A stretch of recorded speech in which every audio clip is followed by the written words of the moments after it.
Halo semuanya, selamat datang kembali di channel ini. Jumpa lagi dengan saya Vicky Impong. Semoga kalian semuanya selalu dalam keadaan yang sehat. Kita akan segera membahas berita terbaru terkini soal Presiden kita Pak Joko Widodo yang benar-benar sangat menguras emosi di sidang MPR kemarin.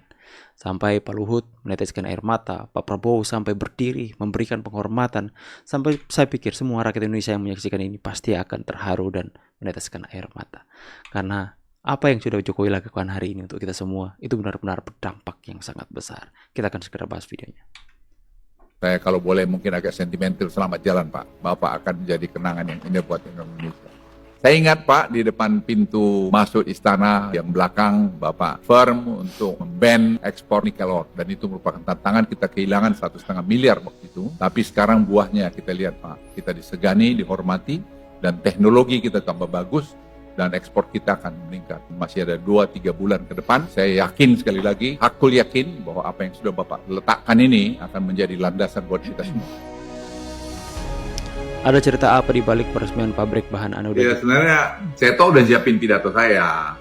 Tapi dalam perjalanan itu saya tahu jelasin lagi. Ya kan dia double. Dia double produksinya dengan mendirikan satu lagi pabriknya di depan. Nah, itu selesai tahun 2025, bulan Februari ya Pak. Kalau itu terjadi, maka Indonesia menjadi supplier terbesar untuk anode nomor 2 di dunia. 3 juta mobil. Dan pabriknya jadi pabrik terbesar. Saya sebenarnya juga dengar ceritanya saya tahu itu jadi men-trigger kepada pertemuan kami dengan Pak Jokowi mengenai pelarangan nikel ore di istana belakang itu. Itu sempat saya kira 2 minggu, terus minggu ya lebih lah 10 harian gitu. Pak Jokowi bilang pertama iya gitu, tapi terus kemudian kok saya lihat gimana. Baru kemarin beliau cerita, banyak sekali juga tekanan-tekanan pada Pak Jokowi untuk tidak melarang ekspor. Tapi akhirnya beliau memutuskan, karena saya sampaikan juga, ya memang kita kehilangan 1-1,5 miliar dolar Pak. Tapi over years atau berapa tahun ke depan, kita pasti banyak. Dan itu menjadi satu landasan industri kita ke depan. Dan saya senang sekali melihat Pak Jokowi, komandan saya akhirnya memutuskan, ya kita larang. Ya, kemudian tentu sampai kita di-file ke WTO. Tapi hari ini, ya waktu kemarin itu, saya terharu banget kok jadinya begini juga gitu. Dan ternyata jauh lebih besar daripada apa yang kami pikirkan. Itu aja saya kira, saya terharu kemarin. Dan Pak Jokowi 2 bulan lagi akan pensiun, di ujung pensiunnya beliau. Inilah kita persembahkan pada beliau. Dan saya kira akan diingat orang Indonesia beberapa dekade ke depan. Beliau meletakkan landasan untuk kita jadi negara industri. Luar biasa ya. Terima kasih semua warga Indonesia yang udah mendukung saya selama ini. Dan sebentar lagi Bapak Prabowo Subianto akan menggantikan saya. Sekali lagi terima kasih banyak atas dukungannya. Kami juga mengatakan terima kasih banyak juga Pak Jokowi atas apa yang sudah Bapak lakukan untuk kami, rakyat Indonesia. Kami doakan semoga Tuhan yang Maha Kuasa memberikan rahmatnya, memberikan berkatnya, memberikan sukacita, berlimpah akan kasihnya kepada Bapak Jokowi bersama dengan keluarga. Terima kasih banyak Bapak Jokowi. Lebih mirip Istana Siluman Kelawar ya. Mirip karakter Jack yang ada di film kartun Oh Gitu. Mirip Wapol di anime One Piece. Maksa banget sih ngejadiin IKN. Pengen banget kelihatan jadi negara maju ya. Memang sulit negara ini untuk jadi lebih berkembang lagi. Apalagi ada manusia-manusia yang seperti itu. IKN masih proses pembangunan, sudah dinyinyir. Masyarakatnya sulit bangga kepada tanah airnya. Terlepas banyak kasus yang emang udah nyebelin banget di negara ini, tetap gue bangga terlahir sebagai orang Indonesia dan tinggal di Indonesia. Ya kalau ada yang salah sama kebijakan yang ada di Indonesia, ya harus diperbaiki. Tapi masa iya Indonesia mau melangkah maju, lo nyinyir terus? Tapi biasanya nanti yang nyinyir itu akan berujung nyengir. Sama kayak ketika pembangunan tol Trans Jawa, MRT Jakarta, sama kereta cepat. Terus kalau gue nyinyir nggak boleh gue nikmatin. Gue kan juga bayar pajak. Ya emang pasti boleh lo nikmatin. Cuma kayaknya ada sesuatu yang salah dalam diri lu deh. Apa ya kira-kira? Lebih mirip Istana Siluman. Kehormatan dan integritas mengharumkan langkah seorang pemimpin. Di dalamnya ada cahaya kebijaksanaan yang bersinar terang, memandu jalan ke arah kebaikan. Tulis satu kata yang tulus untuk beliau. Tulis satu kata yang tulus untuk Pak Jokowi di kolom komentar. Tulis teman-teman. Tahun ini genap 10 tahun saya menjabat sebagai Presiden Republik. Aduh, aku nggak tahan nanti aku teman. Sekalipun saya nggak pernah menerima kebaikan secara langsung dari Pak Jokowi, tapi saya merasakan dampaknya. Saya merasakan kebaikannya. dari kebijakan-kebijakan yang beliau lakukan. Sejak hari pertama saya menerima amanah ini, saya sangat menyadari akan ada banyak gelombang yang harus dihadapi. Pidato ini akan terus kembali viral di beberapa tahun ke depan, saya percaya teman-teman. Sang pemberani Presiden Jokowi, tidak ada yang saya takuti. Kita dengarkan. Untuk tidak ada yang saya takuti. Untuk kepentingan nasional, untuk kepentingan rakyat, untuk kepentingan bangsa, untuk kepentingan negara, tidak ada yang saya takuti. Dan itu dibuktikan teman-teman ya. Orang ini memang luar biasa. Ini dia ya, pidato Pak Jokowi fullnya.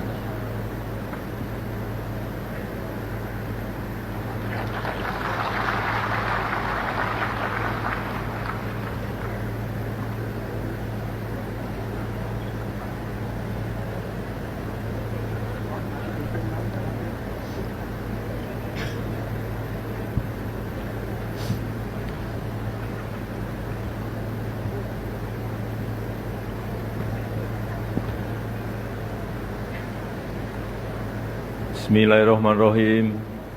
Assalamualaikum warahmatullahi wabarakatuh.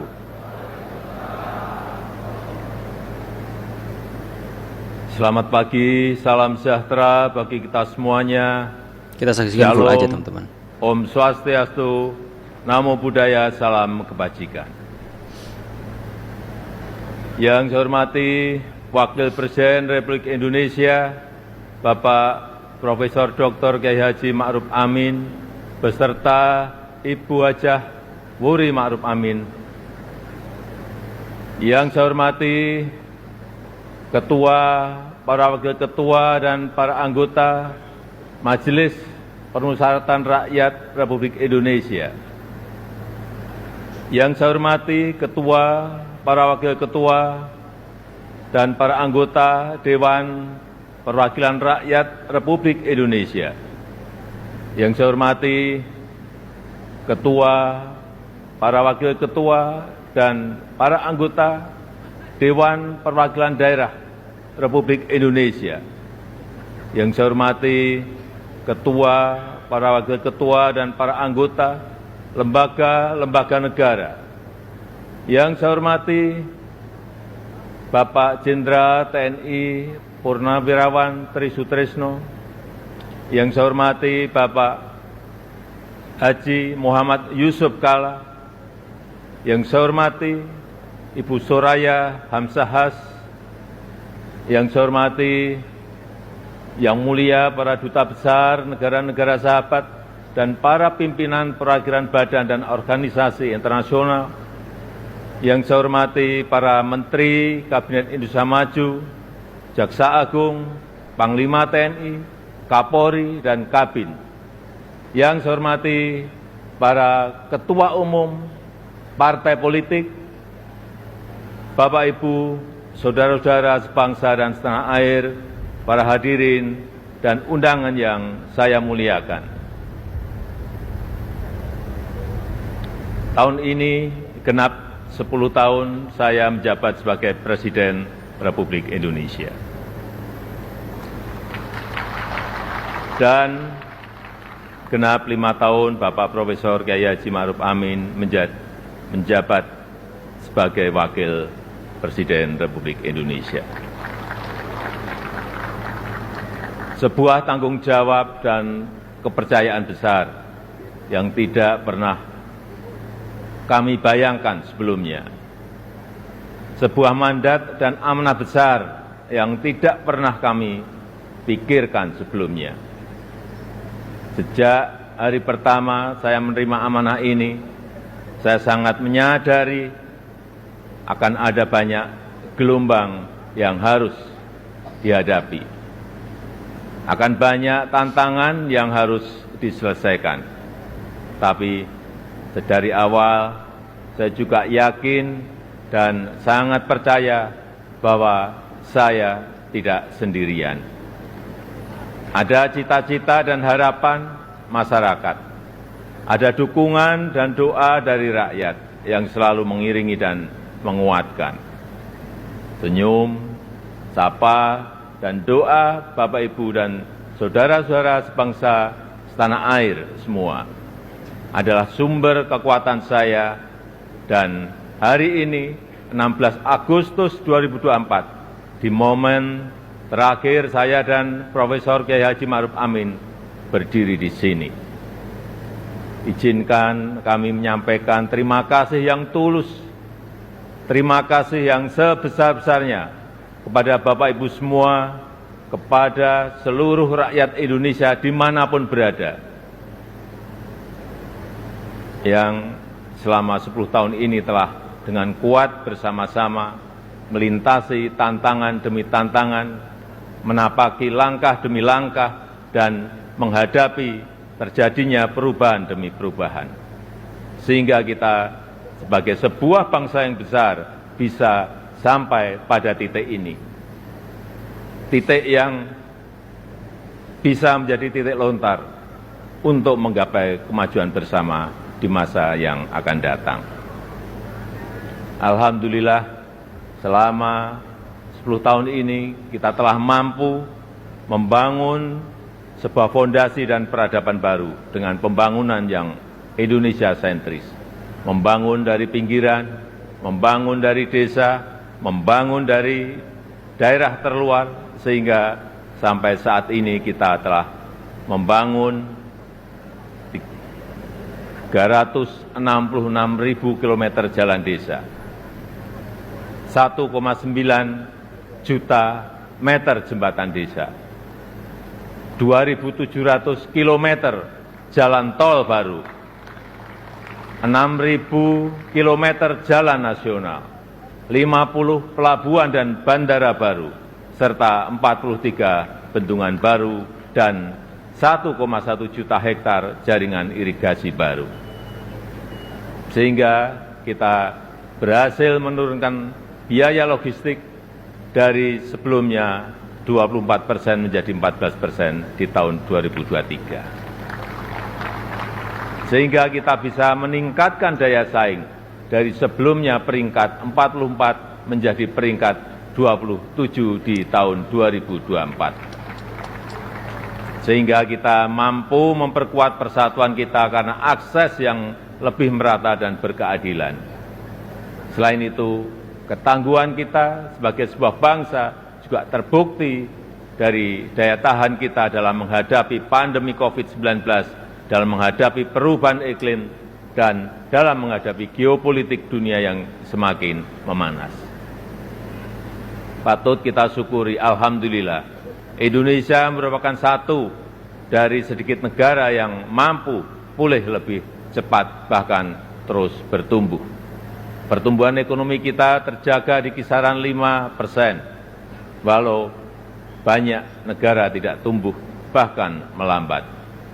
Wilayah Indonesia Timur seperti Papua dan Maluku justru mampu tumbuh di atas 6%, dan Maluku Utara mampu tumbuh di atas 20%. Inflasi juga terkendali di kisaran 2-3%, saat banyak negara mengalami kenaikan yang luar biasa, bahkan ada yang mencapai lebih dari 200%. Angka kemiskinan ekstrem mampu kita turunkan dari sebelumnya 6,1% menjadi 0,8% di tahun 2024. Angka stunting juga mampu kita kurangi dari sebelumnya 37% menjadi 21,5% di tahun 2023. Dan tingkat pengangguran juga mampu kita tekan dari sebelumnya 5,7% menjadi 4,8% di tahun 2024. Upaya perlindungan bagi masyarakat ekonomi bawah juga telah memberi manfaat luas bagi masyarakat. 361 triliun rupiah anggaran Kartu Indonesia Sehat selama 10 tahun ini telah digunakan untuk membiayai layanan kesehatan lebih dari 92 juta peserta JKN per tahunnya, mulai dari usia dini sampai lansia yang tersebar di seluruh Indonesia. 113 triliun rupiah anggaran Kartu Indonesia Pintar selama 10 tahun ini telah digunakan untuk pendidikan lebih dari 20 juta siswa per tahun mulai dari SD sampai SMA, SMK di seluruh tanah air Indonesia. 225 triliun rupiah anggaran program Keluarga Harapan selama 10 tahun telah dimanfaatkan untuk meningkatkan ekonomi sekitar 10 juta keluarga kurang mampu per tahunnya. Dan 60,3 triliun rupiah anggaran prakerja selama 5 tahun telah dimanfaatkan untuk menambah keahlian 18,8 juta pekerja yang tersebar di seluruh tanah air Indonesia. Ini adalah pembangunan yang kita cita-citakan bersama, pembangunan yang menyentuh semua lapisan masyarakat, pembangunan yang memberi dampak bagi masyarakat luas, dan pembangunan yang membuka peluang untuk tumbuh bersama-sama.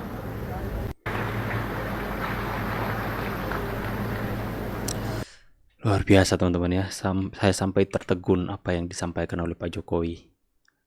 Itu yang disampaikan adalah bagaimana kebangkitan Indonesia dibawa ke pemimpinannya. Tuhan pakai Pak Jokowi untuk membawa Indonesia bangkit.